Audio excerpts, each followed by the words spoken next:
Haleluya. Puji Tuhan, selamat pagi Bapak Ibu Saudara yang saya kasih dalam Tuhan. Selamat merayakan hari Pantekosta.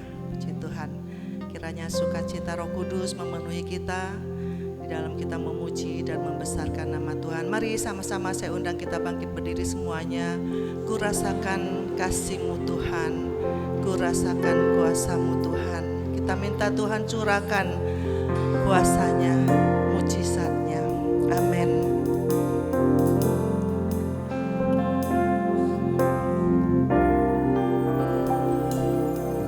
Ku rasakan kasih-Mu Tuhan, ku rasakan kuasa-Mu Tuhan, ku rasakan kasih kuasa Roh Kudus, ku rasakan kehadiran, ku rasakan kasih-Mu, ku rasakan kasih-Mu Tuhan, ku rasakan kuasa-Mu Tuhan, ku rasakan kasih kuasa Roh Kudus, ku rasakan kehadiran. Curahkanlah Tuhan, curahkanlah kuasa-Mu Tuhan, mujizat terjadi di tempat ini. Curahkanlah kuasa-Mu Tuhan, mujizat terjadi sekarang ini. Mari kita rasakan kasih Tuhan. Amin Tuhan. Ku rasakan kasih-Mu Tuhan, ku rasakan kuasa-Mu Tuhan, ku rasakan kasih kuasa Roh Kudus, ku rasakan kehadiran. Curahkan Tuhan, curahkanlah kuasa-Mu Tuhan, mujizat terjadi di tempat ini.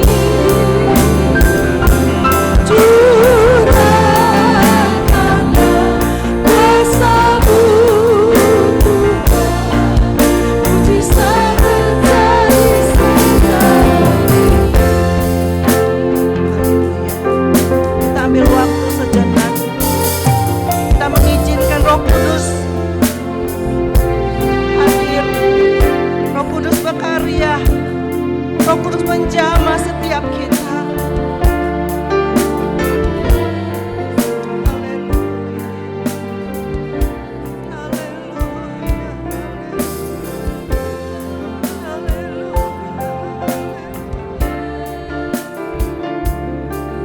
Terima kasih.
buka ibadah dalam doa.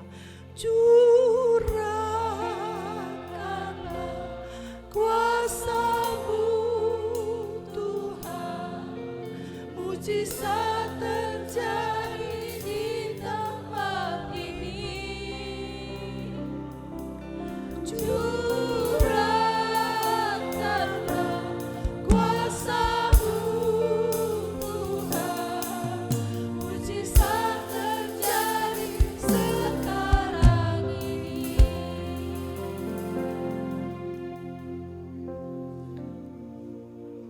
Haleluya, haleluya, haleluya. Haleluya, haleluya, haleluya. Segala puji, syukur, hormat, kemuliaan hanya bagi Engkau.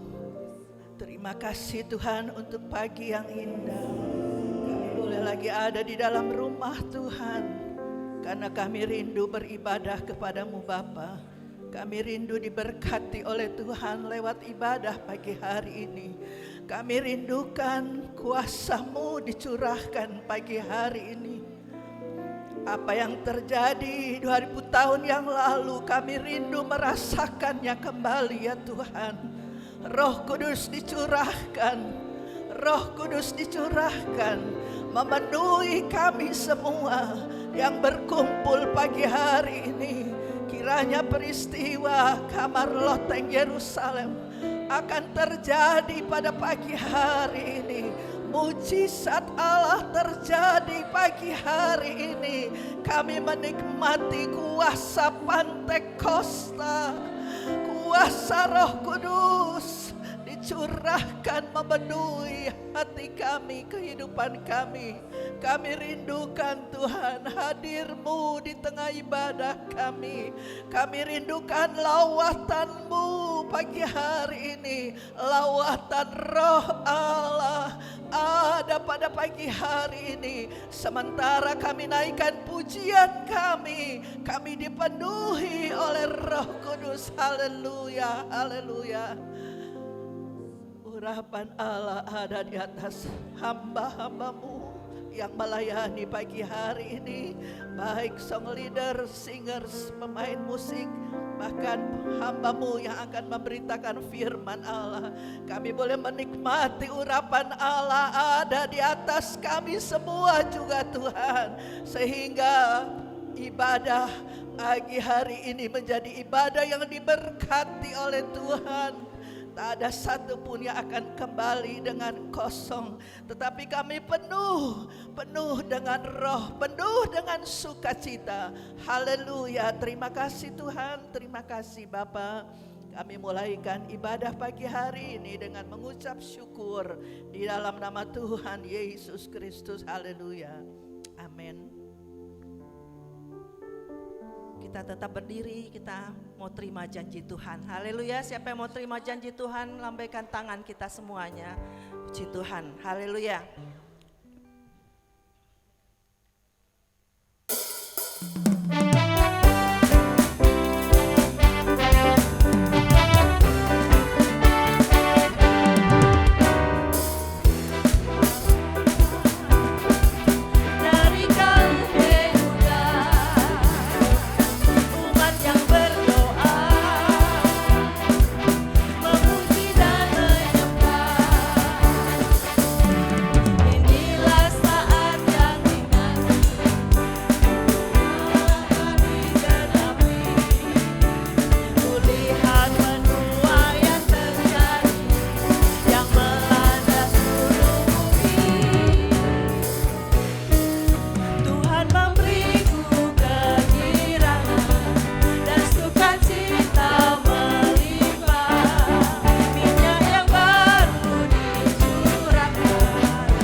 amin, amin. Haleluya. Haleluya, haleluya. Haleluya.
kehadiran-Mu di tengah-tengah kami. Sebentar kami mau siapkan hati kami Tuhan. Kami mau terima kebenaran firman-Mu. Bila Roh Allah ada di tengah-tengah kami, ada kebebasan, ada kemerdekaan. Haleluya, haleluya. Bila Roh-Mu ada di tengah-tengah kami, kesembuhan terjadi, pemulihan terjadi, keselamatan terjadi. Terima kasih Tuhan, terima kasih. Kami mau buka hati kami. Roh Kudus bekerjalah, Roh Kudus urapilah. Pakai hamba-Mu Tuhan, sampaikan apa yang menjadi isi hati-Mu. Kayaknya Engkau bekerja lebih heran lagi Tuhan, lewat firman-Mu. Kami mau duduk tenang, kami mau siapkan hati kami. Roh Kudus ambil alih pelayanan firman Tuhan. Di dalam nama Tuhan Yesus Kristus, haleluya, amin.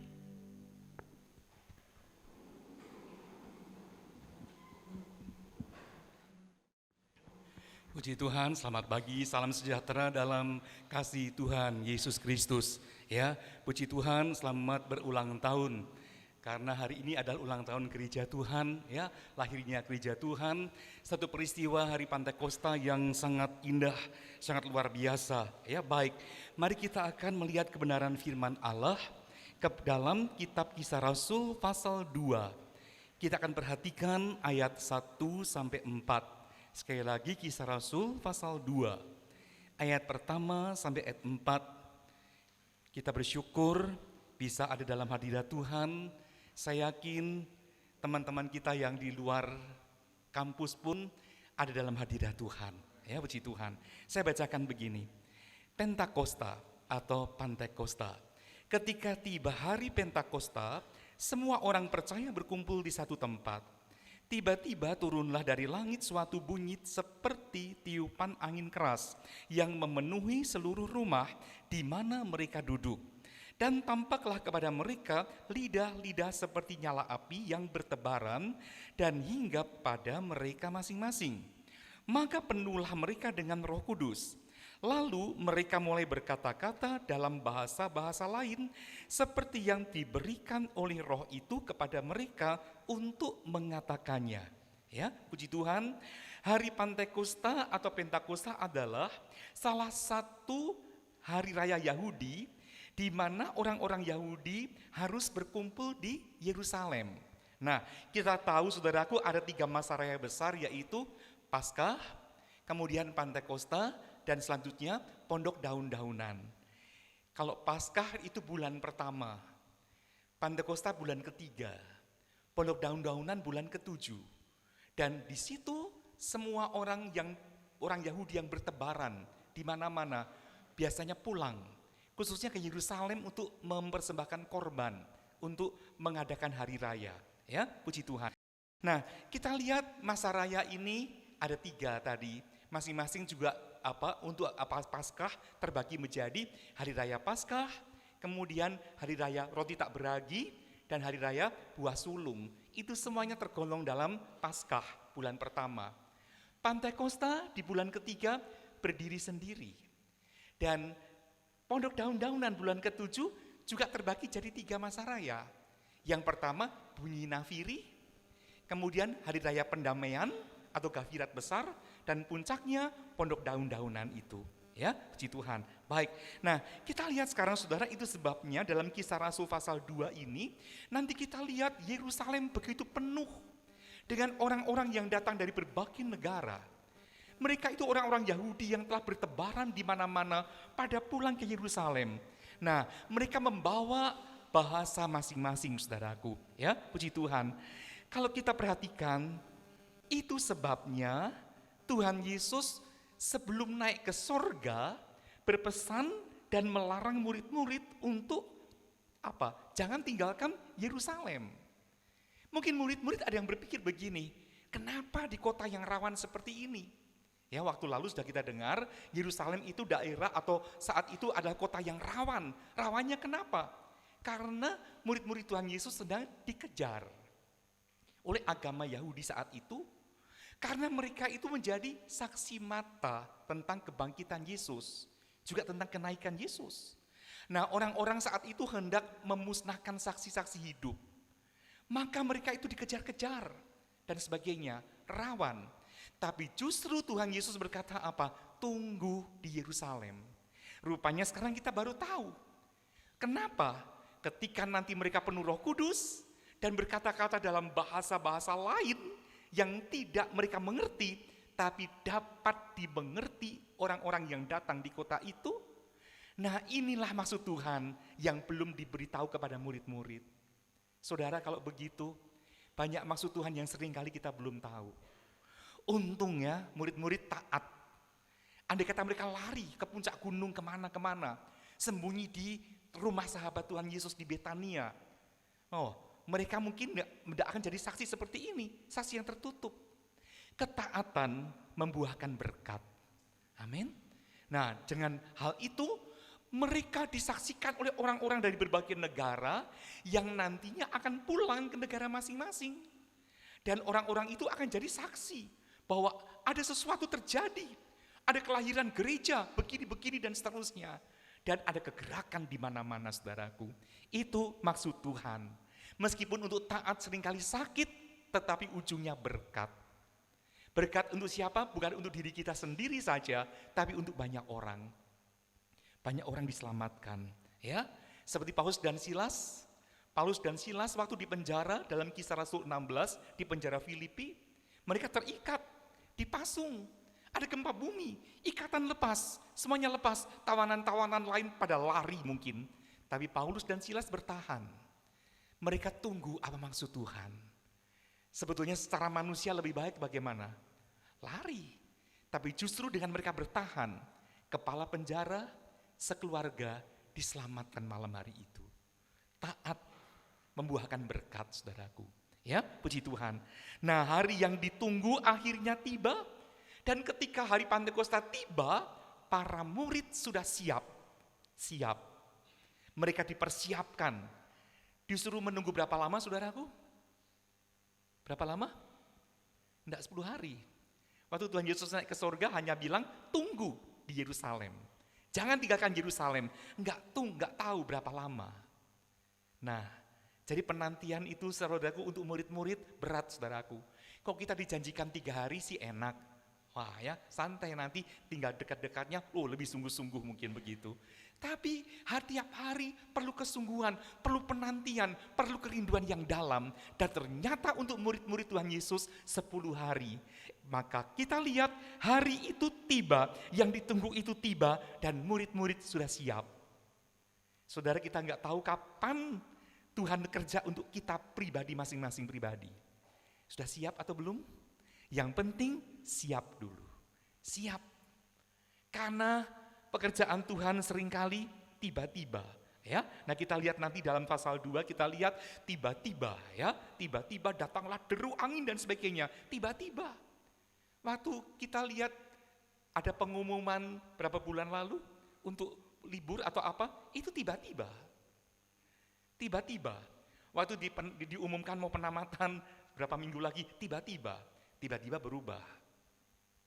Ya, Tuhan seringkali bekerja dengan cara yang tiba-tiba. Nah, nanti kita akan lihat di depan nanti, tiba-tiba akan ada ini. Ternyata apa? Tiba-tiba Tuhan datang dan sebagainya. Ya, maka banyak orang seperti kecolongan. Karena apa? Tidak siap. Siap persiapan perlu, saudaraku. Masa dan waktu ditentukan oleh Allah. Allah menentukan masa dan waktu untuk dunia ini. Saya yakin kalau ada kejadian seperti saat ini, ya, orang-orang lockdown dan sebagainya, ada maksud Tuhan yang kita belum tahu apa maksudnya. Tapi Tuhan gak pernah salah. Tuhan izinkan itu untuk manusia di seluruh dunia. Dan waktu Tuhan pun untuk kita pribadi, lepas pribadi juga ada.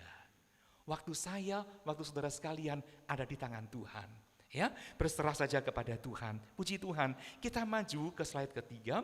Pantekosta artinya ke-50. Nah, kita lihat kalau kita hitung-hitung saat ini adalah apa? Hari ke-50 setelah Paskah. Betul, saudaraku? Hari ke-50 setelah Paskah. Paskah saya mau ingat waktu itu hari apa Paskah, saudaraku? Ya, Rabu. Ya. Hari raya itu hari kematian Yesus, ya. Nah, itu. Nah, kebangkitannya hari apa, saudara? Dirayakan hari apa Paskah selalu? Minggu kemudian, 7 minggu kemudian, berapa hari berarti? 49 hari, itu jatuhnya kemarin. Nah, keesokan hari, setelah 7 minggu, hari ini. Ini hari ke-50. Ya, nah kita lihat, saudaraku. Nah, Paskah adalah saat panen. Waktu itu ada panen jelai. Ya, hujan mulai datang. Nah, ada panen jelai. Inilah buah sulung yang dipersembahkan kepada Tuhan. Nah, bicara soal Paskah ini sudah lewat, tetapi saya singgung demikian saat ini karena apa? Yesus adalah itu tuaian pertama, jelai hulu hasil. Tuaian pertama itu ditimang-timang sebagai unjukan di hadapan Allah. Dipertunjukkan, digoyang-goyang. Nah, kita lihat Yesus adalah buah sulung kebangkitan. Kalau saya membaca 1 Korintus 15 ayat 20, demikian. 1 Korintus pasal 15 ayat 20. Tetapi yang benar ialah Bahwa Kristus telah dibangkitkan dari antara orang mati sebagai yang sulung dari orang-orang yang telah meninggal. Jelas saudaraku? Yesus disebut sebagai buah sulung kebangkitan. Saya mau tanya, kok ada buah sulung berarti akan ada buah apa? Jangan bilang bungsu ya, ada buah-buah yang akan mengikutinya. Betul nggak saudaraku? Ada buah-buah selanjutnya. Yesus buah sulung kebangkitan berarti akan ada yang mengikuti. Kebangkitan siapa? Orang-orang percaya yang meninggal lebih dulu. Nanti waktu ada bunyi sangkakala, Yesus datang kembali, orang-orang yang telah mati dalam Tuhan bangkit kembali. Kita yang masih ada akan mengenakan pakaian yang baru atau tubuh yang baru dan akan ketemu Tuhan di udara. Ya, puji Tuhan. Nah, kita tunggu saat itu. Nah, saudara, kemudian di poin yang berikut ya, saya sudah tuliskan 7 minggu kemudian, keesokannya adalah hari Pantekosta, yaitu seperti sekarang ini, saudaraku. Nah, kalau kita perhatikan, rupanya Paskah Pantekosta itu ada titik awal. Kalau saya tanya, saudara pasti tahu. Pertama kali Paskah itu ada di mana, saudaraku? Betul, di Mesir. Saat itu ada domba Paskah disembelih setelah disimpan 4 hari. Darahnya dioles di pintu, orang-orang Israel tinggal di dalam pintu bertanda darah, makan domba Paskah yang telah disembelih dan dipanggang dengan api. Dan malam hari itu mereka mengalami kelepasan dari Mesir. Keluar, tinggalkan Mesir, masuk ke padang gurun untuk menuju ke tanah Kanaan. Itu Paskah pertama. Berarti Pantekosta pertama di mana? Kan sudah keluar dari Mesir kan? 50 hari kemudian itu bangsa Israel sudah tiba di Gunung Sinai. Kok nanti saudara membaca dalam Keluaran 19, pada bulan ketiga mereka sudah tiba di Gunung Sinai. Sudah 50 hari. Nah, saudara ingat waktu bangsa Israel keluar dari Mesir tanggal berapa, saudara? 15. Ya, atau 14 malam. Nah, 15, kemudian kalender Yahudi, bulan pertama itu dihabiskan ada berapa hari? 15 hari sampai tanggal 30, kan? Terus bulan kedua ada berapa hari? 30 kan? 30 tambah 15 tadi berapa? 45. Nah, kemudian ada 5 hari kemudian itu mereka sudah ada di bulan ketiga. Nah, mereka sudah tiba di Gunung Sinai. Ya, nah, saudara kita perhatikan. Jadi di waktu Pantekosta pertama itu di Gunung Sinai, itu saat Allah memberikan 2 loh batu bertuliskan hukum-hukum Allah. Jelas saudara? Hukum-hukum Allah dituliskan di atas loh batu, disertai ada bunyi guruh, ada api halilintar, ada gempa dan sebagainya dan sebagainya. Pokoknya mengerikan sekali saudaraku. Itu Pantekosta pertama. Nah, jadi kita lihat saudaraku, semua ini terus dirayakan oleh bangsa Israel. Nanti setelah bangsa Israel masuk tanah Kanaan, mereka tetap rayakan Paskah. Mereka tetap rayakan Pantekosta. Nah, kalau merayakan Pantekosta 50 hari setelah Paskah itu pas hari penuaian. Bukan jelai lagi, tapi gandum. Kalau Paskah tadi yang dituai apa? Jelai. Kalau di waktu hari Pantekosta, penuaian gandum. Nah, sekarang saya akan membaca dalam kitab Imamat 23 ayat 15 sampai 17. Imamat pasal 23 ayat 15 sampai ayat 17. Kita akan perhatikan karena semua ini mengandung arti nubuatan, gambaran yang digenapi betul-betul terjadi dalam kitab Kisah Para Rasul. Ya, saya bacakan begini. Imamat 23 ayat 15 mulai. Kemudian kamu harus menghitung mulai dari hari sesudah Sabat itu, yaitu waktu kamu membawa berkas persembahan unjukan, harus ada genap 7 minggu. Sampai pada hari sesudah Sabat yang ke-7, kamu harus hitung 50 hari. Lalu kamu harus mempersembahkan korban sajian yang baru kepada Tuhan. Dan dari tempat kediamanmu, kamu harus membawa 2 buah roti unjukan yang harus dibuat dari 2/10 eva tepung yang terbaik dan yang dibakar sesudah dicampur dengan ragi sebagai hulu hasil bagi Tuhan. Saudara, mungkin sebaiknya nanti di asrama saudara bisa membaca ayat-ayat sebelumnya dan sesudahnya. Itu tentang hari Pentakosta atau Pantekosta. Waktu itu belum disebut hari Pantekosta, tapi hari raya 7 minggu. Karena itu tadi suruh menghitung 7 minggu atau 49 hari, baru hari ke-50 mereka membawa persembahan hulu hasil. Hulu hasilnya apa tadi saudara? Gandum, ya. Dan itu diberikan yang terbaik, menjadi yang terbaik, persembahan yang terbaik. Selain itu ada 2 ketul roti. 2 ketul roti ini aneh saudaraku. Karena dibakar setelah diberi ragi. Saya mau tanya, ragi bayangan apa ragi? Dosa, kekurangan. Loh kenapa ya hari Pantekosta kok masih ada ragi? Kalau kita ingat dalam hari raya lain, enggak boleh ada ragi.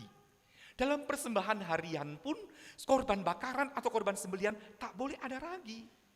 Tapi khusus di hari Pantekosta ini, justru harus ada ragi. Nah, seringkali kita melihat saudaraku, banyak orang seringkali berkata begini, kapan aku penuh Roh Kudus? Belum bisa sekarang. Nanti kalau aku sudah enggak punya dosa, aku baru penuh Roh Kudus.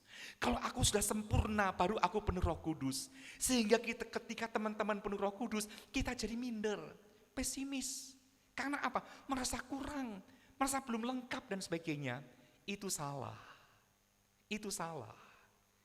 Justru ketika hari Pantekosta, para murid yang dipenuhkan Roh Kudus ada 120 orang, mereka pun pasti punya banyak kekurangan, banyak kesalahan. Namun mereka menyerahkan diri kepada Tuhan. Roti itu mengandung ragi, tapi sekarang ada di tangan imam besar. Saudara, adalah roti-roti itu. Kita masih punya banyak kekurangan, tapi hidup kita di tangan siapa sekarang imam besar kita? Yesus imam besar kita. Setelah di tangan imam besar, akui dosamu. Selesaikan dosamu, berikan yang terbaik kepada Tuhan. Amin saudaraku. Nah, kenapa 2 ketul? 2 ketul roti di sini gambaran siapa? Orang Yahudi dan orang kafir.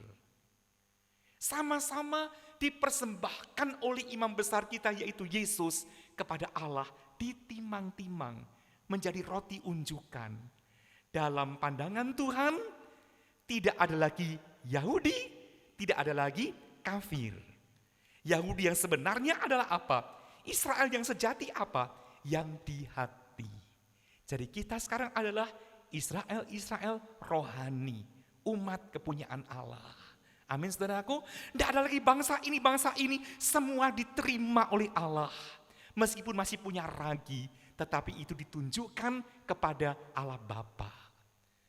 Aduh, di hari Pantekosta ini luar biasa bukan saudaraku? Ya, Yesus sebagai imam besar menimang-nimang kita, menunjukkan itu di hadapan Allah. Kita pun diterima oleh Allah.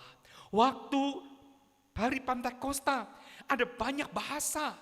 Banyak orang-orang yang datang dari berbagai negara, meskipun mereka orang Yahudi, tapi itu mewakili negara masing-masing. Artinya apa? Pantekosta adalah untuk internasional. Pantekosta adalah untuk semua bangsa. Tidak untuk bangsa tertentu, tapi untuk semuanya. Puji Tuhan saudaraku, ya. Nah, kita lihat. Jadi hari Paskah digenapi waktu Yesus disalib. Hari Pantekosta digenapi di kamar loteng Yerusalem ini, ya. Baik saudaraku. Jadi kita lihat ragi di hari raya Pantekosta itu saudaraku, ya. Namun kita ada di tangan imam besar, ya. Dan ketika ditimang-timang itulah saudaraku, tidak heran orang-orang di bawah berkata apa? Lihat, mereka mabuk.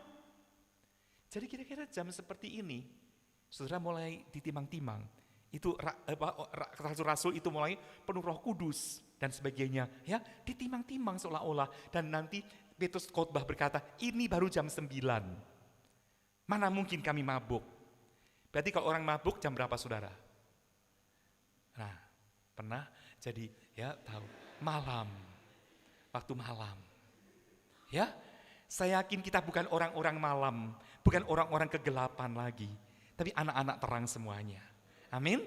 Itu sebabnya Paulus berkata apa? Dalam Efesus 5, jangan kamu mabuk apa?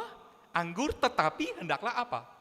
Penuh Roh Kudus. Nah itu, jadi itu dalam satu kalimat, jangan ini tetapi ini. Berarti ada dua ekstrim yang berbeda.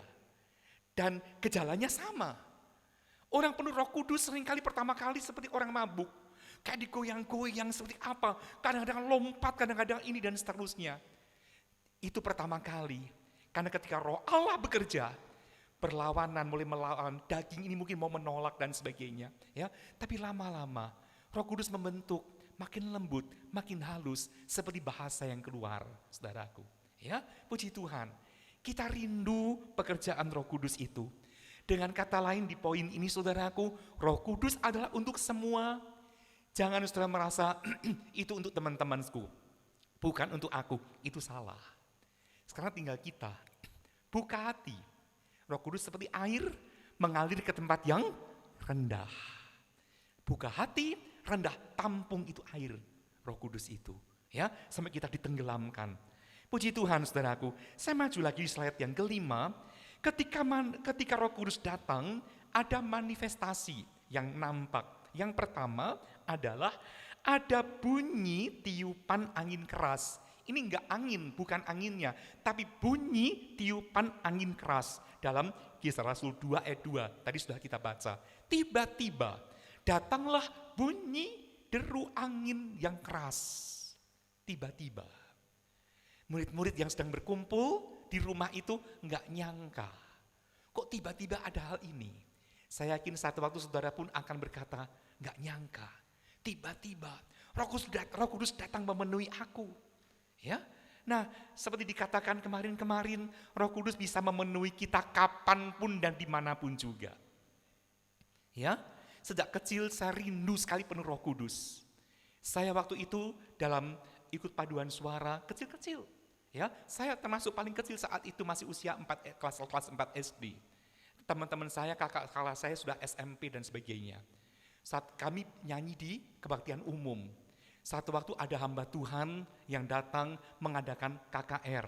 Ya, beliau saya masih ingat adalah pendeta William Peterson, penulis buku Roh Kudus yang kita pelajari itu. Ya, orang tua dari Ibu Marian Broadland, mertuanya Opa Broadland. Ya, nah jadi waktu ada KKR, ada altar call, kami kan duduk yang di depan, kami cepat-cepat maju semuanya. Saya lihat teman-teman saya, kelas 6 SD, kelas SMP, penuh Roh Kudus. Saya belum. Cemburu sekali saya saudaraku. Cemburu ilahi, cemburu rohani. Justru saya penuh Roh Kudus ketika saya di usia 19-20 tahun. Waktu itu saya kos.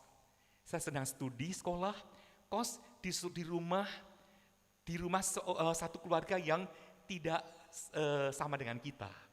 Tapi satu waktu di situ, mati listrik. Saya lagi belajar. Mati listrik udah ngapa? Tutup buku, doa. Di situ penuh Roh Kudus, saya sendirian saudaraku. Tidak ada teman. Tapi Roh Kudus bisa memenuhi kapanpun juga. Yang penting rindu, ada kerinduan yang dalam. Ya, kalau belum ada waktunya Tuhan. Dan Tuhan mau uji kerinduan kita sampai di mana. Jangan kita seperti angin-anginan saja, tetapi ada kerinduan itu. Nah, bunyi tiupan angin yang keras, itu datang dengan tiba-tiba. Dalam perjanjian lama, angin juga melambangkan Roh Kudus. Nah, yang tidak kebetulan, ada kata Ibrani, ruah, kita tahu semua dari pelajaran ya, itu bisa berarti angin, juga bisa berarti roh. Ya, nah kita lihat dalam Yohanes 3 ayat 8 ini tentang kelahiran baru di mana Nikodemus datang kepada Yesus. Saya bacakan Yohanes pasal 3 ayat 8. Yohanes pasal 3 ayat 8. Jadi Nikodemus ini seorang anak Tuhan yang alami peningkatan. Pertama kali datang waktu malam. Lama-lama dia berani menampakkan diri waktu siang. Selanjutnya nanti waktu Yesus hendak dikuburkan, dia pun berani menampakkan diri. Waktu Yesus disalibkan itu, berani tampil di depan publik. Inilah orang yang lahir baru. makin terang seperti apa? Fajar pagi sampai ke rembang tengah hari, nggak sampai terbenam, jangan. Sampai ke puncak saja. Ya, puji Tuhan. Perjalanan kita sampai ke atas sana. Nah, Yohanes 3 ayat 8 saya bacakan begini. Angin bertiup kemana ia mau, dan engkau mendengar bunyinya. Tetapi engkau tidak tahu dari mana ia datang atau kemana ia pergi. Demikianlah halnya dengan tiap-tiap orang yang lahir dari roh. Yesus sendiri memparalelkan antara angin dengan Roh Kudus. Ya, orang yang lahir baru dari firman dan roh juga seperti angin, hanya bisa dirasa, nggak kelihatan dari mana kemana. Itulah saudaraku, kalau kita pun lahir baru, seringkali sulit dimengerti oleh akal biasa. Ya, kok mau sekolah Alkitab, kok mau menjadi hamba Tuhan, nggak masuk akal dan sebagainya. Nah, kita lihat saudaraku, ya, pertama kali kata ruah ini terdapat dalam kitab Kejadian 1 ayat 2. Kejadian 1 ayat 2 kita tahu, Kejadian 1 ayat 1 Allah menciptakan langit dan bumi dengan sempurna. Tetapi kemudian iblis mengacau-balokkan. Maka ada ayat 2, berfirmanlah Allah, saya baca ayat 2 maaf, bumi belum berbentuk dan kosong, gelap gulita menutupi samudera raya, dan roh Allah melayang-layang di atas permukaan air. Allah ketika melihat ciptaannya dirusak oleh iblis, Allah mau perbaiki. Allah mau merestorasi. Saudara dan saya adalah ciptaan Allah. Kalau iblis merusak kita, Tuhan gak diam. Dia mau perbaiki kita. Amin. Tuhan baik sekali. Dan kita sedang dalam proses pemulihan sampai sempurna itu. Dan kita lihat ketika bumi itu menjadi kacau balau, yang pertama kali bekerja dari 3 oknum Allah, Bapa, Anak, Roh Kudus adalah Roh Kudus. Dikatakan melayang-layang. Kita bisa gambarkan seperti angin, melayang-layang. Nah, Roh Kudus pun seperti itu. Nah, kata asli dari melayang-layang itu justru apa? Mengerami, mengerami. Seperti seekor induk ayam mengerami telur, atau juga mengerami anak-anak yang mungkin karena ada bahaya di atas dan sebagainya. Kalau kita lihat telur dierami, berarti apa? Sesuatu terjadi pada waktunya, yaitu telur itu pecah. Kemudian apa? Lahirlah, muncullah anak-anak ayam yang baru, kehidupan yang baru. Ketika langit dan bumi kacau balau, Allah seolah Yesus, ya Roh Kudus seolah-olah mengerami. Kemudian ayat 3, jadilah terang dan seterusnya. Ada 6 hari Allah bekerja dalam minggu penciptaan. Ya, puji Tuhan saudaraku. Jadi kita lihat seperti induk ayam mengerami telur itu. Saya pernah sampaikan ya waktu Paskah. Telur kalau alami tekanan dari luar akan apa? Mati, pecah dan mati. Udah, tapi kalau pecahnya telur karena tekanan dari dalam, menghasilkan apa saudara? Kehidupan.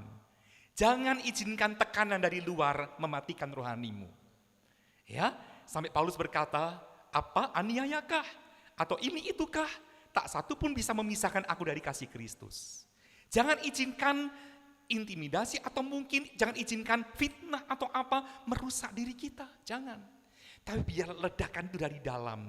Yaitu dari dunamis itu, Roh Kudus. Maka kita menjadi sesuatu yang baru.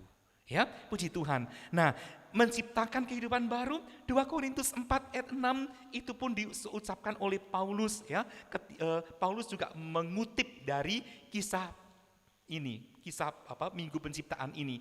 2 Korintus pasal 4 ayat 6, saya bacakan ayat ini demikian. Sebab Allah yang telah berfirman, dari dalam gelap akan terbit terang, ia juga yang membuat terangnya bercahaya di dalam hati kita, supaya kita beroleh terang dari pengetahuan tentang kemuliaan Allah yang nampak pada wajah Kristus.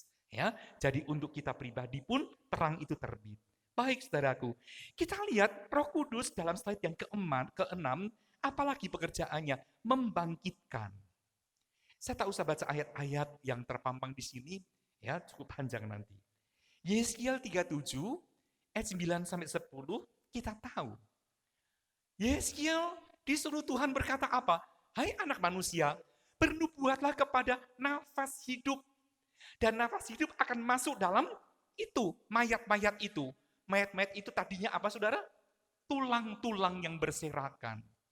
Yeskiel bernubuat, kemudian muncul urat-urat, muncul daging, muncul kulit, sampai mereka jadi manusia utuh, tapi masih mati.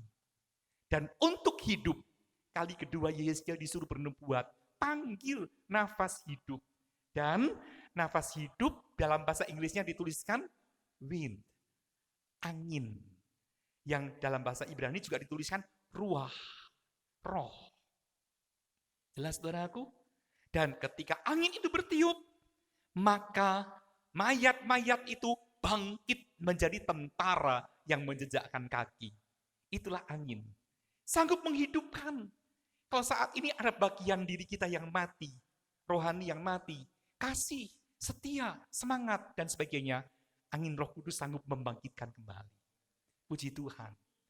Sanggup melakukan sesuatu perkara yang luar biasa. Yang tidak bisa bicara dalam bahasa itu, Tuhan bisa berikan kemampuan berbicara. Nah ini, ya jadi Tuhan bisa berikan sanggupan berkomunikasi. Saudara mungkin ada yang merasa gagap, nggak bisa fasih saat berkhotbah, Tuhan bisa beri kemampuan. Roh Kudus bisa berikan kemampuan. Ya, baik. Nah kemudian, sekarang kita membaca dalam kitab Kisah Rasul 2 ayat 6. Kisah Rasul pasal 2 ayat 6. Ya, saya bacakan begini. Ketika turun bunyi itu, berkerumunlah orang banyak. Mereka bingung karena mereka masing-masing mendengar rasul-rasul itu berkata-kata dalam bahasa mereka sendiri. Saya mau tanya, yang menarik perhatian orang-orang untuk berkerumun di dekat rumah itu apa? Bunyi angin. Ini sebelum mereka berkata-kata. Bunyi angin tadi. Nah saat itu saudaraku tentu tujuan utama para orang-orang yang datang ke Yerusalem adalah kemana? Ke bait Allah. Tetapi ketika dengar ada deru angin, apa itu? Lari semuanya saudaraku ke pusat bunyi tersebut. Berarti apa? Bunyi deru angin ini menarik perhatian orang-orang. Kalau kita pun punya angin Roh Kudus, lahir baru, apalagi penuh Roh Kudus, itu bisa menarik orang-orang datang, kemudian apa? Mereka akan dibangkitkan. Mereka akan mendengar kesaksian ketika murid-murid berbahasa roh itu, mereka memuliakan Allah. Memuliakan Allah. Jadi kalau mau penuh Roh Kudus, waktu berdoa, muliakan Allah. Jangan kita ajukan doa permohonan. Jangan doa peperangan atau apa. Kau doa untuk kepenuhan Roh Kudus, haleluya, haleluya. Memuji Tuhan dari dasar hati yang dalam. Dan terbayang Yesus di depan kita. Itu kita imani Tuhan ada. Ya, kok kita imani Tuhan di depan kita, doanya lain. Kok kita enggak imani Tuhan di depan kita, doa kita melayang-layang. Mungkin memuji Tuhan tapi enggak konsen saudaraku. Ya. Nah, dengan hati yang dalam kita memuji Dia.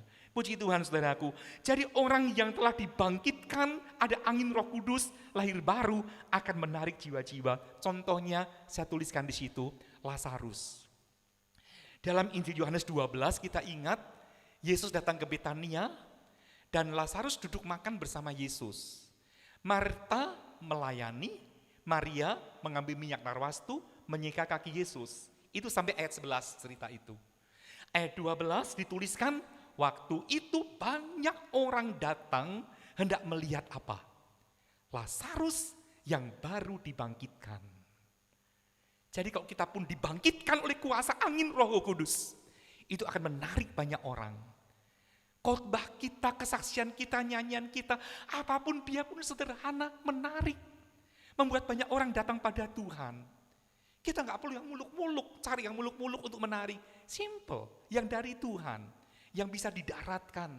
Ya, puji Tuhan. Nah Tuhan akan kerja. Dorcas yang kedua, dalam Kisah Rasul 9 ayat 40 sampai 42, Dorcas pun dibangkitkan oleh Petrus dan kemudian banyak orang datang untuk melihat Dorcas di situ. Ya, saya rasa jelas sekali. Saya maju dengan manifestasi Roh Kudus yang kedua, berupa lidah api. Lidah api. Nah, kalau angin tadi dapat diapakan saudara? Didengar. Kalau lidah api bisa diapa? Dilihat, terlihat. Untuk jadi saksi harus apa? Mendengar dan melihat sendiri. Jangan katanya. Nah inilah angin dan api, didengar dan dilihat, mendengar dan melihat. Maka mereka pulang jadi saksi. Api juga lambang Roh Kudus. Nah, kalau kita perhatikan api ini sifatnya apa? Membakar, menyucikan, memurnikan. Itu api. Saya baca saja Maleakhi 3 ayat 2 dan ayat 3. Kitab Maleakhi pasal 3 ayat 2 dan ayat 3 demikian. Siapakah yang dapat tahan akan hari kedatangannya? Dan siapakah yang dapat tetap berdiri apabila ia menampakkan diri? Sebab ia seperti api tukang pemurni logam dan seperti sabun tukang penatu. Ia akan duduk seperti orang yang memurnikan dan mentahirkan perak. Dan ia mentahirkan orang Lewi, menyucikan mereka seperti emas dan seperti perak, supaya mereka menjadi orang-orang yang mempersembahkan korban yang benar kepada Tuhan. Siapa yang mempersembahkan korban yang benar? Imam-imam, hamba-hamba Tuhan. Kita berarti apa? Sebelum kita dipakai Tuhan menyucikan orang lain, membersihkan orang lain, kita harus dimurnikan dulu. Dan Allah seperti seorang pemurni logam yang apa? Ia seperti tukang api, seperti api tukang logam itu. Api yang membakar, mengeluarkan itu karat-karat kita dan sebagainya. Ya, baik. Nah, saudara juga Keluaran 3 ayat 5. Keluaran 3 ayat 5 masih ingat tentang apa?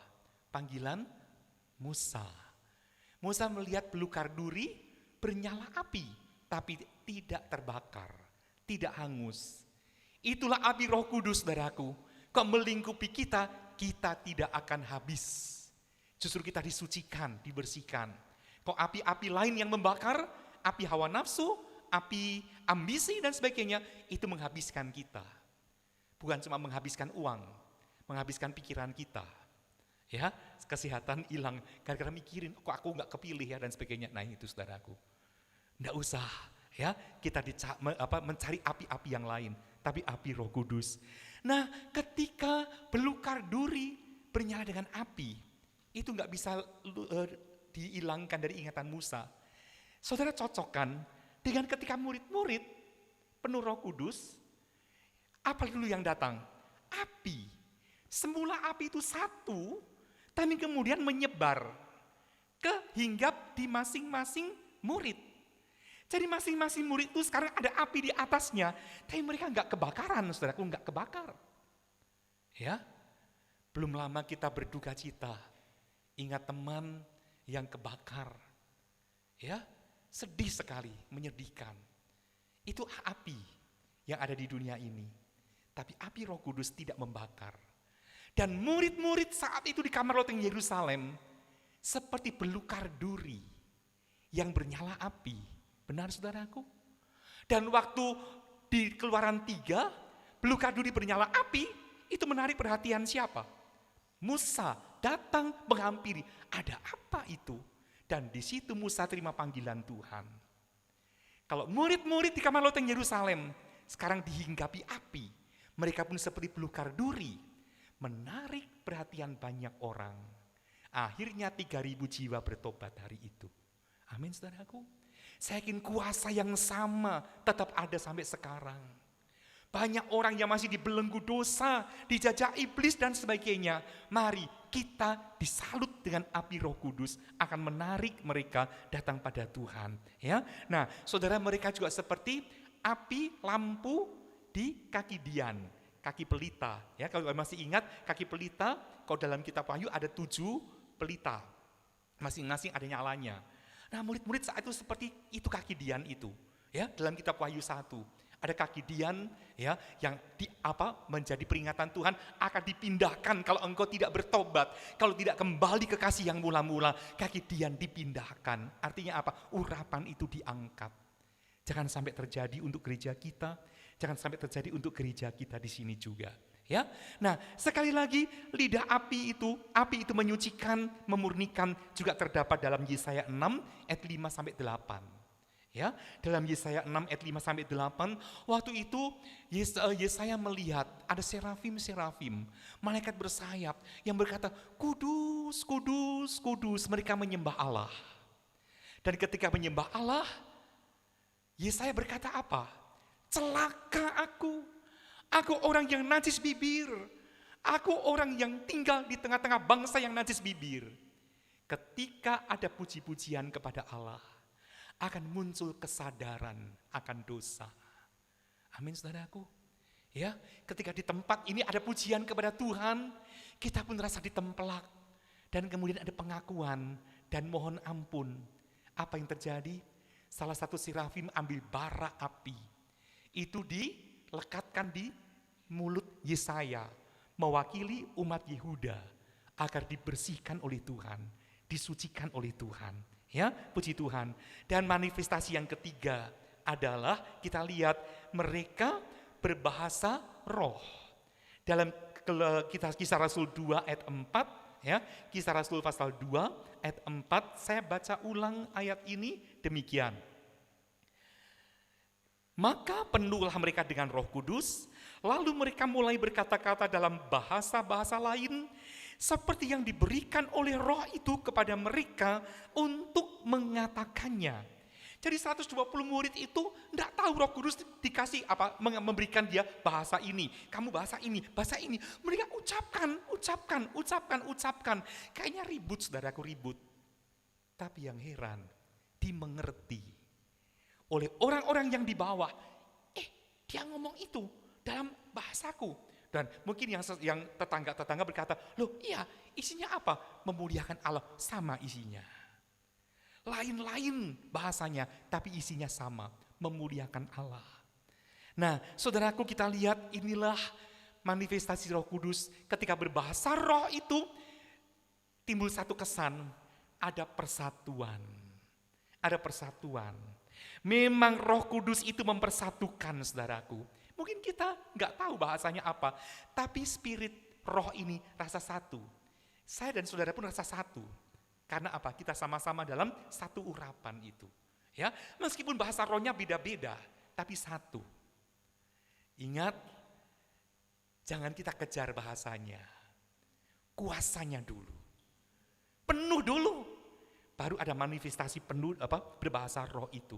Nah, ini berlawanan dengan Babel. Babel dulu satu bahasa dalam Kejadian 10 dan 11. Satu bahasa, tapi sombong. Mau mendirikan menara sampai ke langit, supaya nama kita tidak terhapus, dan orang-orang gak tercerai-berai, melawan firman Allah.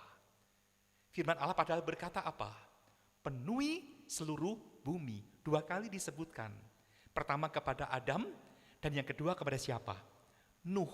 Setelah langit dan bumi yang baru. Ini gak jauh. Baru pasal 9 itu Nuh terima berita penuhi seluruh bumi. Pasal 10 Nimrod berkata jangan penuhi bumi. Kita di sini aja, nyatu. Melawan Tuhan. Akibatnya Tuhan pakai bahasa saat itu. Untuk menceraikan orang-orang Babel.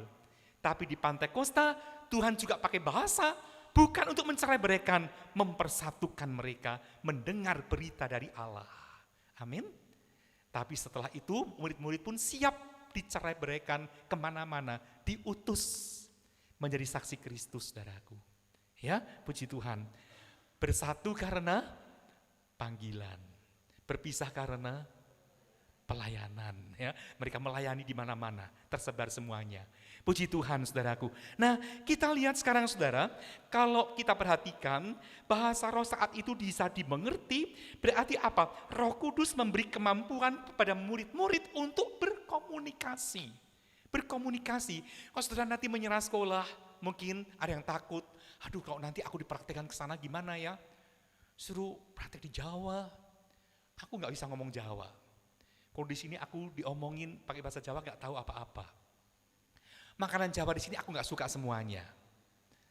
Tuhan Roh Kudus bisa memberikan kita kemampuan. Amin saudaraku, Roh Kudus bisa berikan kita kemampuan ya. Nah, mama saya dulu heran, waktu saya pulang dari sekolah Alkitab, kok kamu jadi kayak gini ya? Kenapa? Dulu itu nggak suka, itu nggak suka, itu nggak suka. Sekarang semua dilahap. Itu hasil sekolah Alkitab saudaraku. Ya, puji Tuhan saudaraku, Tuhan bisa mengubahkan kita. Ya, kita lihat. Jadi enak mana saudaraku, nggak suka apa-apa atau suka apa-apa? Enak yang mana saudaraku? Ya ada plus minusnya. Kok nggak suka apa-apa, lebih ngirit ya. Nah. Kalau suka semuanya, bagaimana? Bisa boros, bisa merugikan orang lain ya. Nah kita lihat ya, baik. Tapi enaknya apa, suka apa-apa, paling bertahan hidup. Semua sudah mati, gak ada bahan pangan, sudah masih bisa makan rumput. Kita lihat, ya, baik. Ya saudaraku, yang penting saudaraku, ya. Nah Tuhan bisa ubahkan dari tidak mampu jadi mampu, saudaraku, ya. Itu contoh saja. Baik, yang berikut bahasa roh dalam slide ke-9 memberi kelegaan perhentian, ya. Sudah disinggung oleh Ibu Lydia waktu lalu, Yesaya 28 ayat 11 dan 12. Nah, di situ dikatakan begini, waktu itu bangsa Yehuda dalam keadaan memberontak pada Allah. Mereka melawan Tuhan, dan Tuhan pakai orang-orang yang berlogat asing untuk menawarkan ketentraman, menawarkan rest, istirahat, menawarkan perhentian kepada orang-orang itu. Karena apa? Orang-orang Yehuda saat itu dalam keadaan gelisah, resah, habis bermusuhan dengan Allah. Betul enggak? Orang yang bermusuhan dengan Allah itu enggak pernah tentram, enggak ada damai. Tapi Tuhan tawarkan perdamaian, ketenteraman lewat siapa? Orang-orang yang berlogat asing. Kesimpulannya, orang berlogat asing itu siapa? Orang yang logatnya aneh, bahasa roh yang ada di dunia, hanya roh yang mengerti. Berarti Tuhan pakai orang-orang yang penuh Roh Kudus untuk apa? Membawa sentosa buat orang lain. Membawa kedamaian buat orang lain. Bukan meresahkan orang lain, bukan. Ya, puji Tuhan saudaraku, ya, kita lihat. Nah, sekarang coba kita lihat itu api, bahasa roh juga memampukan orang untuk melayani dengan bahu-membahu. Sefanya 3 ayat 8 dan ayat 9. Kalau kita perhatikan saudaraku ya, kita lihat dalam kitab Sefanya pasal 3 ayat 8 dan ayat 9, saya bacakan ayat ini demikian. Oleh karena itu tunggulah aku, demikianlah firman Tuhan. Pada hari aku bangkit sebagai saksi. Sebab keputusanku ialah mengumpulkan bangsa-bangsa dan menghimpunkan kerajaan-kerajaan untuk menumpahkan ke atas mereka geramku, yakni segenap murkaku yang bernyala-nyala. Sebab seluruh bumi akan dimakan habis oleh api cemburuku.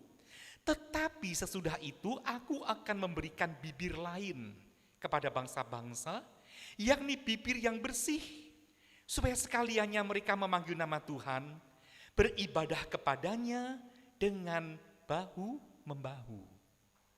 Umat manusia sudah banyak berkiprah melakukan hal-hal yang menyakiti hati Tuhan. Sampai hati Tuhan marah dan janji akan menghukum. Namun kemudian Tuhan memberikan bibir lain atau bahasa lain. Ini nubuatan tentang bahasa roh itu. Dan ketika orang-orang itu mempunyai bahasa lain, bahasa roh, maka mereka apa? Mereka memanggil nama Tuhan, beribadah kepada Tuhan dengan bahu-membahu. Ini yang akan terjadi. Saya yakin saudara dan saya pun bisa bahu-membahu. Saling tenggang rasa, saling memikul beban. Ya, membuat beban jadi ringan kalau dilakukan bersama-sama. Itu kalau kita semua dipenuhkan dengan Roh Kudus itu. Ya, puji Tuhan saudaraku. Nah, saya maju di slide yang ke-10. Dalam perjanjian lama, yang diurapi dengan Roh Kudus itu adalah orang-orang tertentu untuk melakukan suatu tugas atau suatu misi, ya. Contohnya Elisa dia terima 2 bagian roh siapa? Elia untuk pelayanan sebagai apa? nabi. Harun diurapi dengan Roh Kudus untuk pelayanannya sebagai apa? Imam. Tepatnya imam besar. Ya. Nah, satu lagi Daud juga diurapi jadi raja. Sampai 3 kali diurapi. Ya, kita lihat untuk menjadi raja. Ya, pertama raja di Hebron, kemudian di mana, akhirnya jadi raja untuk seluruh bangsa Israel. Nah, jadi dalam perjanjian lama, urapan itu hanya untuk orang-orang tertentu. Kalau kita khalayak biasa, rakyat biasa, nggak bisa. Namun di hari Pantekosta, urapan Roh Kudus itu bisa diterima oleh semua orang. Semua bisa menerima baptisan Roh Kudus, termasuk kita yang hidup di tahun 2020 ini. Ya, saudara bisa lihat sendiri nanti Yoel 2 ayat 17 dan 18 itu dikatakan juga dikutip juga oleh Petrus dalam khotbah pertamanya bahwa Roh Kudus itu dijanjikan untuk semua orang. Baik orang tua, baik anak laki-laki, anak perempuan, hamba laki-laki, hamba perempuan, semua bisa diterima. Berarti enggak terbatas pada apa? Jenis kelamin atau umur atau juga apa? Status sosial. Sampai pembantu pun itu dipenuhkan dengan Roh Kudus, hamba-hamba. Ya, baik saudaraku. Sekarang kita lihat ayat 11. Untuk mengalami kuasa Pantekosta itu, dalam Kisah Rasul 1, saya akan baca ulang ayat 14. Kisah Rasul pasal 1 ayat 14, saya bacakan begini. Kisah 1 ayat 14. Mereka semua bertekun dengan sehati dalam doa bersama-sama dengan beberapa perempuan serta Maria, ibu Yesus, dan dengan saudara-saudara Yesus. Itu. Mereka semua bertekun dengan sehati. Sehati itu dalam bahasa Inggris dituliskan, bertekun dengan sehati itu dituliskan one accord. One accord. Nah, kata accord ini bisa dipakai juga untuk keyboard. Ya kan? Nah, kalau kita main nada C, keyboardnya apa? Kalau C, akordnya apa? C mayor. Saudara tekan apa? C, terus apa? E, terus apa? G, nah tekan sama-sama. Nah, C, E, G, reng. Nah, itu harmoni yang bagus. Kok C7? C, E, G, bass. Nah ya, itu ya. Jadi bass, bemol, nah ada akord lain lagi. Ya, nah kalau akord mayor 7 misalkan C, E, G, B, nah itu ya, jadi suara-suara seperti itu akord, one akord. Nah sekarang coba kalau saya mau bilang ada, saya mau C mayor tapi C, E, G, terus tambah Re gitu, ya itu lain lagi, ya itu jadi akord 9 dan sebagainya ya. Nah, akord 2 dan atau 9. Nah, kita lihat one accord sama-sama itu satu kesatuan saudaraku ya. Nah, artinya itu sehati dan sepikir. Sehati dan sepikir ya, puji Tuhan. Nah, ini yang terus terang aja banyak hilang dalam hidup kita anak-anak Tuhan hari-hari ini. Untuk sehati dan sepikir.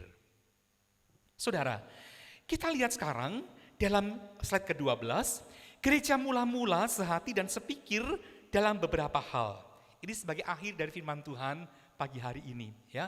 Saya senang karena ada 15 slide tapi cukup ya kita lihat ya. Oke, baik saudaraku. Nah, kita lihat sekarang saudara ya. Kita lihat gereja mula-mula saat itu sehati sepikir, one accord. One accord itu juga seringkali disetarakan dengan inharmoni. Inharmoni. Ya, jadi harmonis. Itu adalah Mazmur 133 ayat 1 sampai 3. Alangkah indahnya kalau saudara bersaudara itu duduk bersama dengan apa? Rukun. Nah, di situ. Baru ada apa yang muncul? Kesanalah Tuhan kirimkan apa? Berkat dan apa? Urapan. Nah, ini. Jadi kalau ada persatuan kita, Tuhan baru kirimkan berkat dan urapan. Seperti minyak yang turun dari yang atas ke kepala Harun, kemana? Ke janggutnya, ke leher jubahnya, turun ya pokoknya itu ya. Jadi diturun, nah sampai ke membasahi seluruh tubuh. Nah, imam besar kita siapa? Yesus. Harun itu imam besar. Imam besar kita Yesus. Kepala gereja siapa? Yesus. Yesus diurapi, kemarin dibaca juga bahwa dia diurapi dengan urapan yang tak terhingga untuk melepaskan orang-orang yang tawanan dan sebagainya. Tapi itu minyak urapan turun sampai ke leher jubahnya, ke janggutnya, dan ke jubahnya turun. Nah, berarti kita ini apanya dalam tubuh Kristus? Tubuh. Ditutup dengan jubah itu, saudaraku. Kena minyak juga. Amin, saudaraku. Baru ke situlah Tuhan kirimkan berkat urapan, ya, yang mengalir dari Bukit Sion sampai ke mengalir dari mana? Gunung Hermon sampai ke Bukit Sion. Ya, jadi mengalir dari Hermon sampai ke Sion itu jauh. Jadi berkat orang yang diurapi akan mencapai tempat yang jauh. Tempat yang tidak bisa dijangkau manusia pun bisa diberkati. Itu enggak mustahil.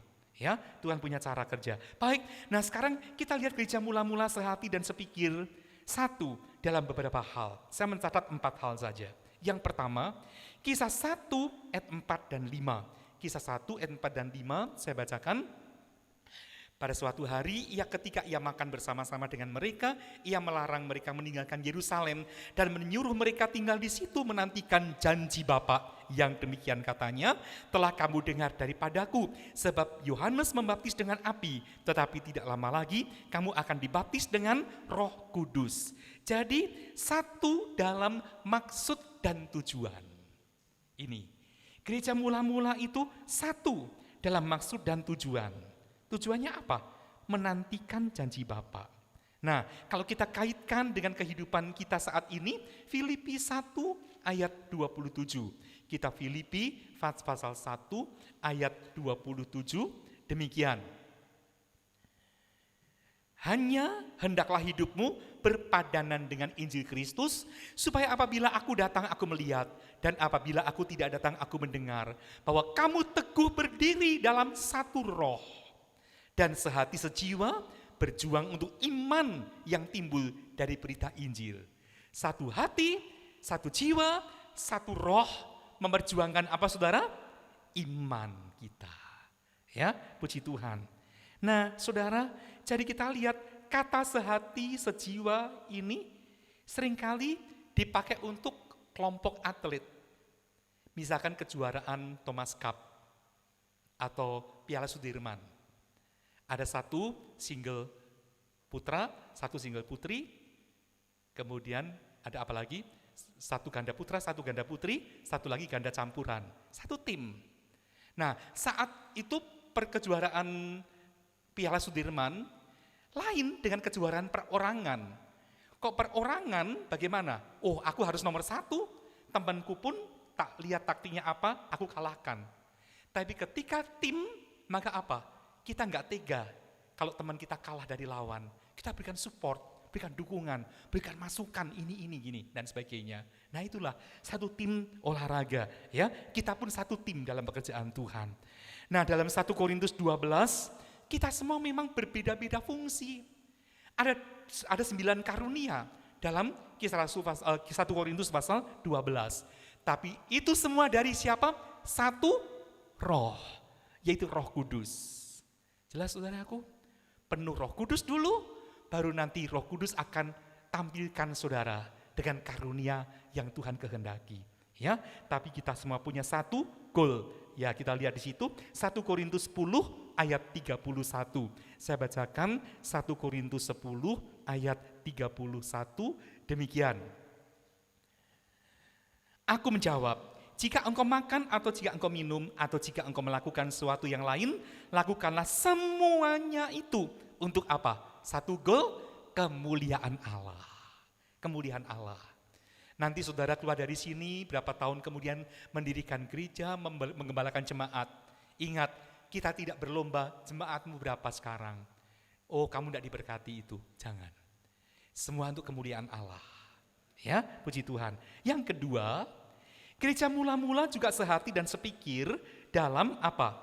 Yang kedua, doa. Tadi kita sudah membaca, mereka bersehati, bertekun dalam doa. Berdoa dengan sesama dan berdoa untuk sesama. Kalau kita sudah berdoa, bersatu dalam doa, kita nggak akan sibuk dengan urusan kita sendiri. Kita betul-betul ingin orang lain, ya. Kita betul-betul ingin mendoakan orang lain, ya. Nah, itu ada ayat Galatia 6 ayat 1 sampai 5, Filipi 2 ayat 1 sampai 4. Nah, kita lihat saudaraku, ya. Baik, itu dua poin di bawah itu dihapus saja. Jangan dicatat maksudnya, ya. Berbeda fungsi dan punya satu goal itu copy paste dari di atas tadi, ya. Harusnya nggak ada itu, ya. Oke. Ya, yang ketiga sekarang, yang ketiga. Kisah Rasul 2 ayat 3. Kisah Rasul pasal 2 ayat 3. Demikian. Dan tampaklah kepada mereka lidah-lidah seperti nyala api yang bertebaran dan hinggap pada mereka masing-masing. Ini artinya satu dalam kuasa.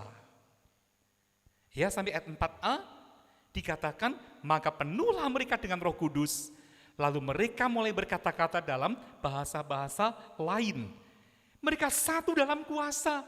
Kuasa siapa? Kuasa Roh Kudus. Tidak ada satupun yang dikuasai oleh kedagingan diri sendiri. Tidak ada. Saya rindu di angkatan kita ini. Semua dikuasai oleh Roh Allah. Bukan roh ambisi pribadi atau apa. Bukan kesombongan yang tersembunyi. Tidak. Untuk kemuliaan Allah. Ya, nah, bersatu dalam urapan, mereka mendengar khotbah dan mempercayai hal yang sama.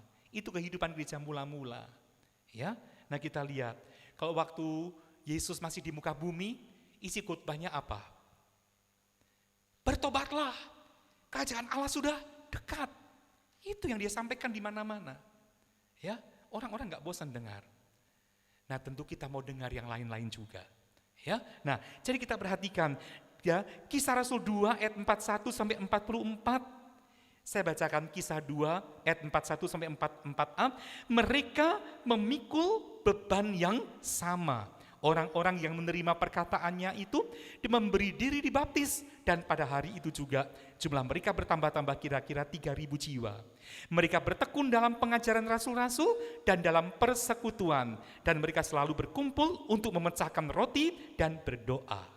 Maka ketakutanlah mereka semua, sedang rasul-rasul itu mengadakan banyak mujizat dan tanda, dan semua orang yang telah menjadi percaya tetap bersatu. Ayat 34 dan ayat 35. Ya, kita naik ke atas, ayat 34 dan 35. Tetapi Allah membangkitkan dia dengan melepaskan dia dari sengsara maut, karena tidak mungkin ia tetap berada dalam kuasa maut itu. Ya, dan seterusnya, ya. Nah, kita lihat Saudara, jadi kita perhatikan, itu Kisah Rasul 4, ya, ayat Kisah Rasul 4 ayat 34 dan 35. Saya bacakan begini, ayat 34 dan 35. Sebab tidak ada seorang pun yang berkekurangan di antara mereka, karena semua orang yang mempunyai tanah atau rumah menjual kepunyaannya itu, dan hasil penjualan itu mereka bawa dan mereka letakkan di depan kaki rasul-rasul, lalu dibagi-bagikan kepada setiap orang sesuai dengan keperluannya. Jadi si A mungkin terima sekian ratus ribu, si B mungkin terima sekian puluh ribu, si C mungkin terima sekian juta. Semuanya masing-masing menurut apa? Keperluan masing-masing. Saya nggak boleh iri. Kok ada saudara menerima berkat yang lebih dan seterusnya. Tuhan tahu saudara memerlukan hal itu. Saya belum perlu saat ini. Dan sebagainya. Jelas saudaraku? Mereka hidup dalam kepedulian. Satu roh menimbulkan satu kepedulian. Saling melengkapi. Indah sekali saudaraku. Ya, puji Tuhan. Nah saudara, halangan gereja saat ini apa? Halangan gereja saat ini adalah tingkat rohani yang berbeda-beda. Ada yang dipenuhkan Roh Kudus. Ada anak-anak Tuhan yang, baru ya kenal-kenal Tuhan, mungkin gini-gini. Ada juga yang sudah sekian lama ikut Tuhan, tapi kedagingannya kuat sekali. Belum penuh Roh Kudus, sehingga nggak bisa satu. Jelas saudaraku? Itu salah satu halangannya. Kalau begitu kita berdoa agar semua anak Tuhan dipenuhkan dengan Roh Kudus. Karena itu kehendak Tuhan. Dan kita berdoa semua kita yang di sini pun penuh Roh Kudus. Ya, akan tercipta kesatuan yang indah sekali. Puji Tuhan. Ya, baik. Nah, Saudara, Jadi kita perhatikan yang terakhir sekarang. Hal keempat apa yang menjadi satu saat itu dalam gereja mula-mula? Kisah 2 ayat 4b, dalam kinerja. Dalam kinerja. Kisah 2 ayat 4 bagian B. Ya. Kita lihat saudaraku demikian, ayat 4 bagian B. Lalu mereka mulai berkata-kata dalam bahasa-bahasa lain, seperti yang diberikan oleh Roh itu kepada mereka untuk mengatakannya. Nah, saudara bisa bayangkan, dari 500 orang sayangnya 380 orang pergi. tinggal 120 orang. Dan mereka penuh Roh Kudus, ada lidah api di atas mereka. Dan masing-masing mengeluarkan bahasa roh. Masing-masing mulai bicara. Artinya apa? Masing-masing mengerjakan bagiannya masing-masing. Masing-masing mengerjakan tugasnya, bagiannya. Jadi inilah kinerja gereja mula-mula itu. Ya, saudaraku, Yesus menyelamatkan kita juga untuk apa? Melayani. Semua kita punya tugas masing-masing. Coba kita lihat Efesus 2 ayat 10. Kitab Efesus pasal 2 ayat 10.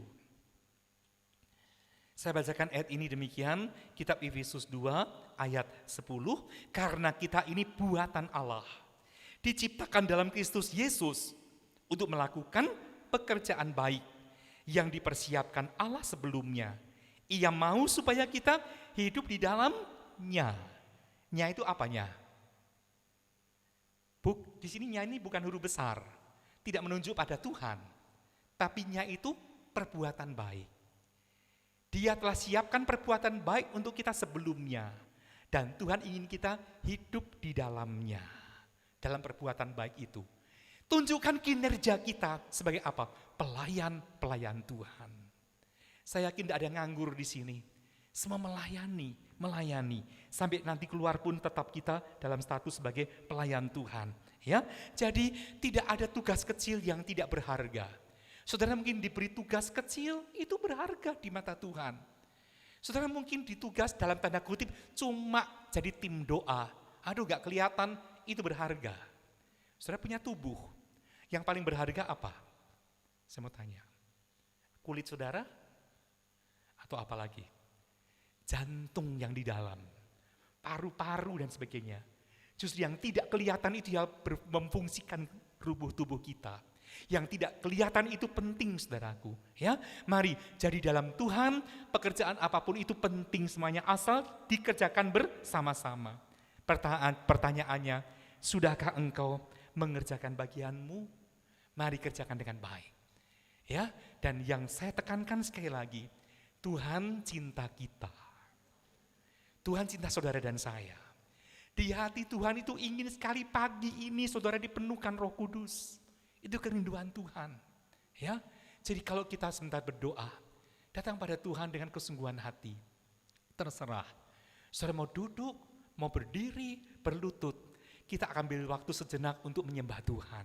Ya, nah silakan pemain musik untuk ke depan. Nah saudaraku mari.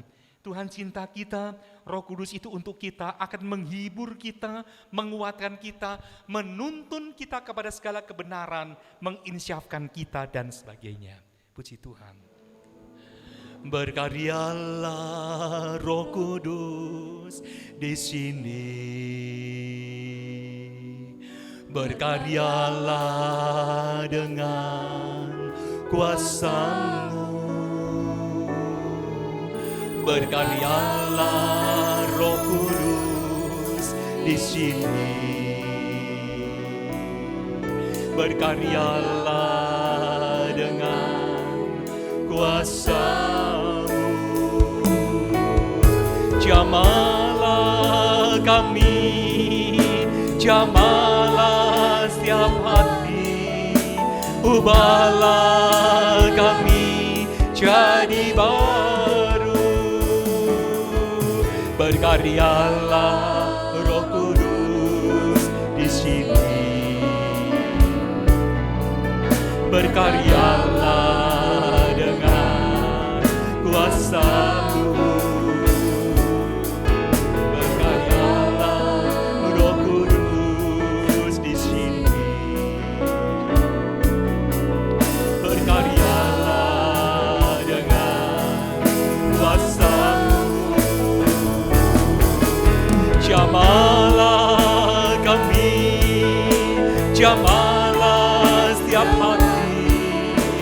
ubahlah kami jadi baru. Ubahlah kami Bapa, bentuklah kami Bapa, jadikan kami sesuai dengan firman-Mu.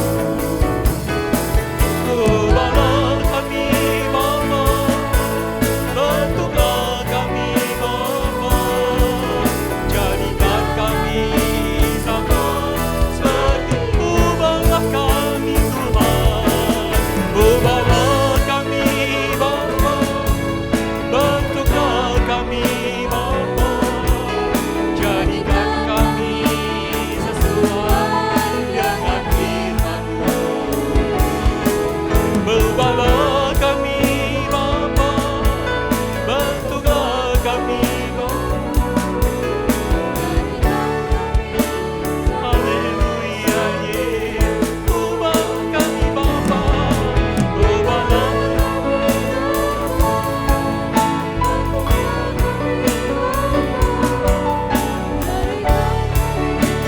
sesuai dengan firman-Mu. Ubahlah kami Bapa, bentuklah kami Bapa, jadikan kami sama seperti Yesus. Roh Kudus yang manis,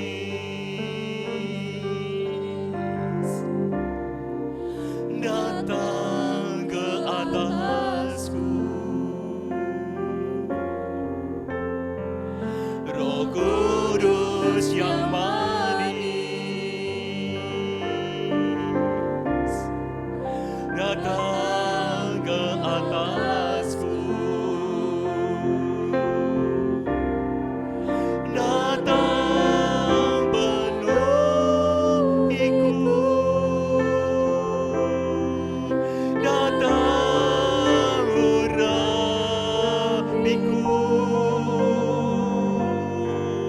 datang segarkanku.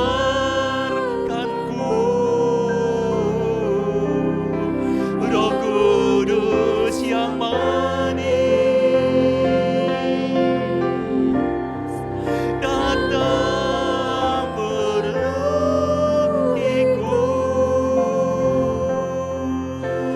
datang urapiku, datang segar. Mari sama-sama kita berdiri bersama, haleluya. Roh Kudus yang manis, Roh Kudus yang manis, datang ke atasku. Roh Kudus yang manis, datang ke atasku, datang penuhi aku, haleluya. Datang penuhiku, datang urapiku, haleluya, haleluya. Segarkanku, Roh Kudus yang manis, amin, amin, haleluya. Datang penuhiku, haleluya. Dia ada di samping saudara, haleluya. Dia mau menjamah kita masing-masing, haleluya. Izinkan dia menjamah kita, haleluya.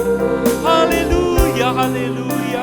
Roh Kudus yang datang penuhiku ya Tuhan, haleluya. Datang penuhiku, datang urapiku, datang segarkanku, yang manis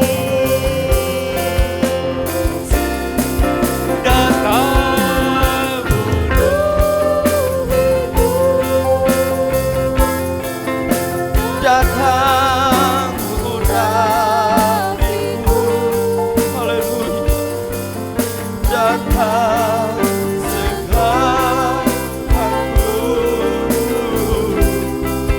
Roh Kudus yang datang penuhiku.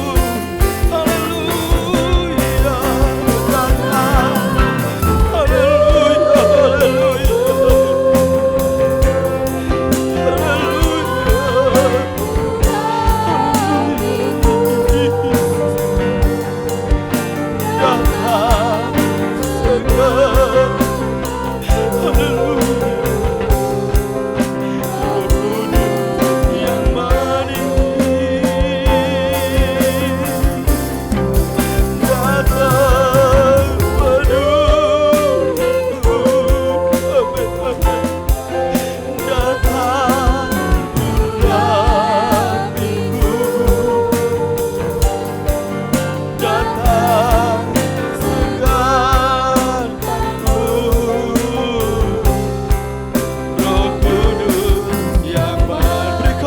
Bagi Tuhan kita.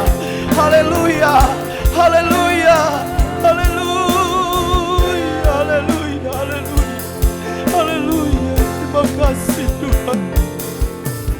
Terima kasih Roh Kudus. Kami yakin Tuhan Engkau hadir bagi kami. Engkau telah memenuhi setiap pribadi kami. Engkau telah melawat setiap pribadi kami. Engkau memberikan kami damai sejahtera. Engkau memberikan kami sukacita. Engkau memberikan kami kelegaan pagi hari ini Tuhan. Terima kasih buat firman-Mu. Terima kasih buat kehadiran-Mu Tuhan. Izinkan Roh-Mu itu tetap tinggal dalam pribadi kami. Jangan ambil Roh-Mu dari kami Tuhan. Izinkan dia tetap berkarya bagi kami. Terima kasih Tuhan, terima kasih Roh Kudus. Kami bersyukur buat pagi hari ini Tuhan. Terima kasih Tuhan. Terima kasih Roh Kudus.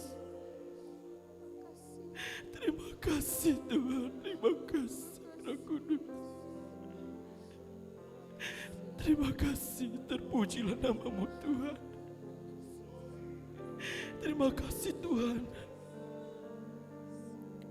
Kami juga berdoa terus buat hamba-Mu yang sudah menyampaikan kebenaran firman-Mu Tuhan. Engkau pakai terus Tuhan. Engkau pakai lebih heran dan luar biasa Tuhan. Keluarganya, pelayanannya di tempat ini Engkau pakai secara heran dan luar biasa Tuhan. Apapun yang menjadi pergumulan, persoalan, kami percaya Roh Kudus-Mu yang memberikan semuanya, memberikan kelegaan bagi hamba-Mu, bahkan memberkati kehidupan keluarganya Tuhan. Terima kasih Bapa di surga, terima kasih Roh Kudus. Tak henti-hentinya kami bersyukur buat hadirat-Mu pada pagi hari ini. Kau pakai terus ya Tuhan hamba-hamba-Mu yang sudah melayani kami pada pagi hari ini Tuhan. Biarlah urapan Allah tetap ada dalam kehidupan mereka. Bahkan setiap kami yang telah menerima hadirat-Mu Tuhan, biarlah Roh Kudus-Mu terus membantu kami, membawa kami untuk terus mengandalkan Engkau dalam setiap pribadi kami Tuhan. Tidak menyimpan ke kanan atau ke kiri, tapi berjalan menurut sesuai dengan waktu dan kehendak-Nya Tuhan. Terima kasih Bapa di sorga, terima kasih Roh Kudus. Kami terima firman-Mu dan biarlah firman-Mu itu terus bertumbuh dalam pribadi kami masing-masing. Terima kasih Bapa di sorga, terima kasih. Kami alaskan doa ini dan kami bersyukur di dalam nama Tuhan Yesus Kristus yang adalah Tuhan dan Juru Selamat kami yang hidup. Haleluya. Amin. Puji Tuhan, saatnya kita akan memberikan korban persembahan syukur kita. Kita akan nyanyi Pantekosta heranlah, Pantekosta heran.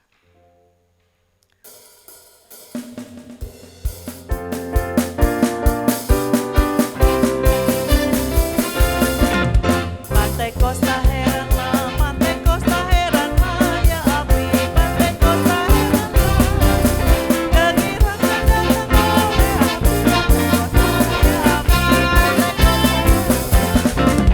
Pantekosta, ya api Pantekosta heranlah, ya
terlebih besar, ya, kuasa-Mu besar.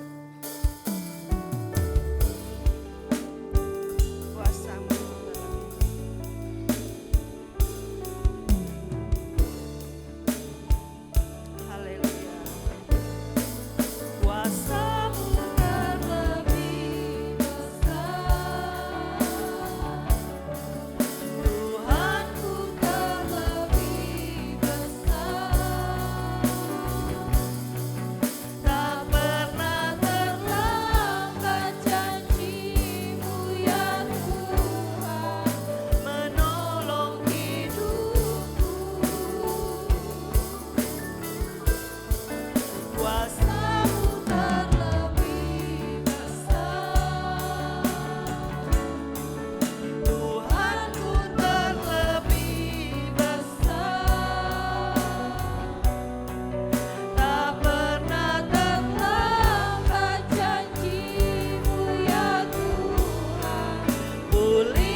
Bapak Ferry Palinggi maju ke depan menutup ibadah.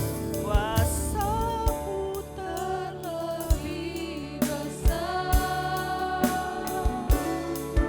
Tuhanku terlebih besar, tak pernah terlambat janji-Mu ya Tuhan, tolong hidupku.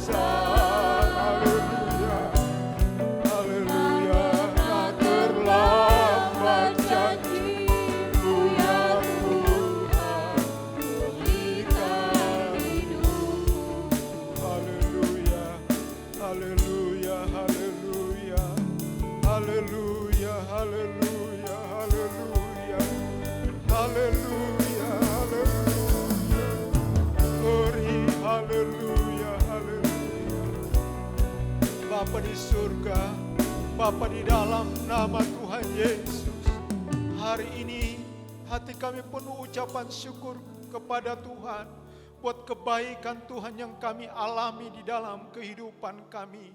Kami dapat memuji, memuliakan Tuhan. Kami dapat menyembah Tuhan, mendengarkan kebenaran firman Tuhan. Bagaimana kami menjalani kehidupan ini ya Tuhan. Kami yakin dan percaya kuasa Roh Kudus-Mu memenuhi kehidupan kami. Kalau ada di antara kami yang belum mengalami kepenuhan Roh Kudus pada hari ini, pada saat ini, kami yakin dan percaya hari-hari yang lain Tuhan, Engkau akan memenuhi kami semua. Karena kuasa Roh Kudus-Mu itulah yang akan memampukan kami untuk melayani Engkau sesuai dengan kehendak-Mu di dalam kehidupan kami masing-masing ya Tuhan. Sehingga pelayanan kami adalah pelayanan yang mempermuliakan nama Tuhan. Pelayanan yang memberkati banyak orang. Sehingga Engkau dipuji, dipermuliakan. Engkau terus bekerja di dalam kehidupan kami. Pimpin kami Roh Kudus, tuntun kami Roh Kudus untuk berjalan sesuai dengan kehendak Tuhan. Sehingga benar-benar kehidupan kami yang Engkau sudah panggil, Engkau pakai sesuai dengan kehendak-Mu, menjadi berkat bagi banyak orang, bagi keluarga kami, sehingga nama-Mu dipuji, dipermuliakan. Terima kasih Tuhan, buat ibadah yang diberkati Tuhan. Terima kasih buat kebenaran firman-Mu yang akan menuntun kami untuk melakukan segala sesuatunya sesuai dengan kebenaran firman Tuhan. Terima kasih Tuhan, terima kasih. Kami berdoa buat sepanjang minggu yang kami akan jalani ini. Tuhan, kiranya Engkau terus bekerja di dalam kehidupan kami, menyatakan kehendak-Mu di dalam setiap kehidupan kami. Kami berdoa buat hamba-hamba Tuhan yang mengambil bagian dalam acara sepanjang minggu ini, baik doa pagi, doa malam, dan juga hari Rabu, hari Sabtu, dan ibadah-ibadah yang lain, bahkan doa semalam suntuk. Tuhan, kiranya Engkau hadir di setiap ibadah yang kami lakukan. Kami ada sukacita karena Roh Kudus bekerja. Roh Kudus menyatakan kehendak Tuhan di dalam setiap kehidupan kami. Persiapkan hamba-hamba-Mu ya Tuhan. Sampaikan apa yang menjadi kehendak Tuhan kepada kami semua. Terpujilah nama-Mu. Berdoa buat acara kami sebentar juga di kebun Tuhan, tolong Kau pimpin ya Tuhan. Sukacita daripada Tuhan menjadi bagian di dalam kehidupan kami semua. Terima kasih Tuhan, berdoa buat hamba-hamba Tuhan yang sudah mengambil bagian dalam acara ibadah pagi hari ini. Tuhan, kiranya memberkati semua. Tuhan, kiranya terus bekerja di dalam kehidupan mereka semua, mengurapi dengan urapan kuasa Roh Kudus-Mu. Bahkan kami semua yang sudah beribadah kepada Tuhan, kami yakin dan percaya berkat-berkat-Mu ada di dalam kehidupan kami. Berkat sukacita, berkat damai sejahtera kami alami di dalam kehidupan kami. Terpujilah nama-Mu ya Tuhan. Saudara-saudaraku sekalian, marilah kita pulang membawa berkat dari Allah Bapa, kasih karunia daripada Tuhan Yesus Kristus, dan penyertaan Allah Roh Kudus menyertai kita mulai saat ini, besok, bahkan sampai selama-lamanya. Di dalam berkat nama Tuhan Yesus Kristus kita terima berkat itu, dan semua yang diberkati Tuhan katakan amin. Puji Tuhan, Tuhan berkati semua.